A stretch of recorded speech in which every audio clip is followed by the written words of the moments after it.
स्वागत है आपका हमारे चैनल किस्से कहानियों में। आज हम सुनेंगे नैतिक कहानियाँ। आलसी ब्राह्मण की कहानी। एक बार की बात है, एक गांव में एक ब्राह्मण रहता था। वह सुबह उठता, नहाता, पूजा करता, खाना खाता और फिर सो जाता था। उसके पास किसी भी चीज की कमी नहीं थी। एक बड़ा खेत, खाना पका कर देने वाली एक सुंदर सी पत्नी और 2 बच्चों का अच्छा परिवार था। सब कुछ होने के बाद भी ब्राह्मण के घर वाले एक बात से बहुत परेशान थे। वो बात यह थी कि ब्राह्मण बहुत आलसी था। वो कोई भी काम खुद नहीं करता था और दिन भर सोता रहता था। एक दिन बच्चों का शोर सुनकर ब्राह्मण जाग गया और उसने देखा कि उसके दरवाजे पर एक साधु महाराज आए हैं। ब्राह्मण और उसकी पत्नी ने साधु महाराज का स्वागत किया और उन्हें भोजन कराया।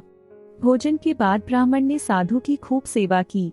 साधु महाराज उनकी सेवा से बहुत प्रसन्न हुए और उन्हें वरदान मांगने को कहा। ब्राह्मण ने वरदान मांगा कि मुझे कोई भी काम न करना पड़े और मेरी जगह कोई और मेरा काम कर दे। तब साधु से वरदान में एक जिन देते हैं और साथ में यह भी कहते हैं कि जिन को हमेशा व्यस्त रखना। अगर उसे काम नहीं दिया तो वो तुम्हें खा जाएगा। वरदान पाकर ब्राह्मण मन ही मन बहुत खुश हुआ और साधु को आदर के साथ विदा किया। साधु के जाते ही वहाँ एक जिन प्रकट हुआ। पहले तो ब्राह्मण उसे देखकर डर जाता है, लेकिन जैसे ही वो ब्राह्मण से काम मांगता है तब ब्राह्मण का डर दूर हो जाता है और वो उसे पहला काम खेत जोतने का देता है। जिन वहाँ से गायब हो जाता है और ब्राह्मण की खुशी का ठिकाना नहीं रहता। कुछ ही देर में जिन फिर आ जाता है और बोलता है कि खेत जोत दिया, दूसरा काम दीजिए। ब्राह्मण सोचता है कि इतना बड़ा खेत इसने इतनी जल्दी कैसे जोत दिया। ब्राह्मण इतना सोच ही रहा था कि जिन बोलता है कि जल्दी मुझे काम बताओ, नहीं तो मैं आपको खा जाऊंगा।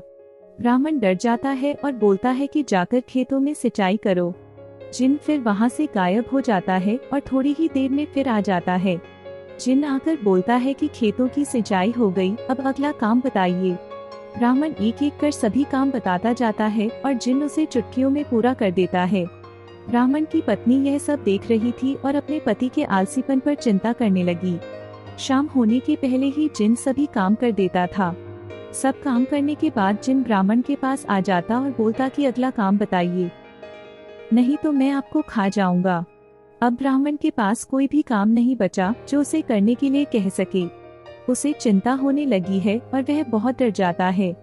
जब ब्राह्मण की पत्नी अपने पति को डरा हुआ देखती है तो अपने पति को इस संकट से निकालने के बारे में सोचने लगती है। वह ब्राह्मण से बोलती है कि स्वामी, अगर आप मुझे वचन देंगे कि आप कभी आलस नहीं करेंगे और अपने सभी काम खुद करेंगे तो मैं इस जिन को काम दे सकती हूँ। इस पर ब्राह्मण सोचता है कि पता नहीं यह क्या काम देगी। अपनी जान बचाने के लिए ब्राह्मण अपनी पत्नी को वचन दे देता है। इसके बाद ब्राह्मण की पत्नी जिन से बोलती है कि हमारे यहाँ एक कुत्ता है, तुम जाकर उसकी पूंछ पूरी सीधी कर दो। याद रखना, उसकी पूंछ एकदम सीधी होनी चाहिए। जिन बोलता है कि अभी यह काम कर देता हूँ। यह बोलकर वह वहाँ से चला जाता है। लाख कोशिश के बाद भी वह कुत्ते की पूंछ सीधी नहीं कर पाता और हार मान लेता है।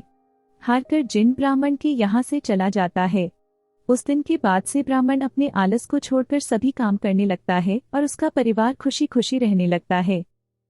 कहानी से सीख, हमें कभी आलस नहीं करना चाहिए। आलस करने से हम मुसीबत में फंस सकते हैं।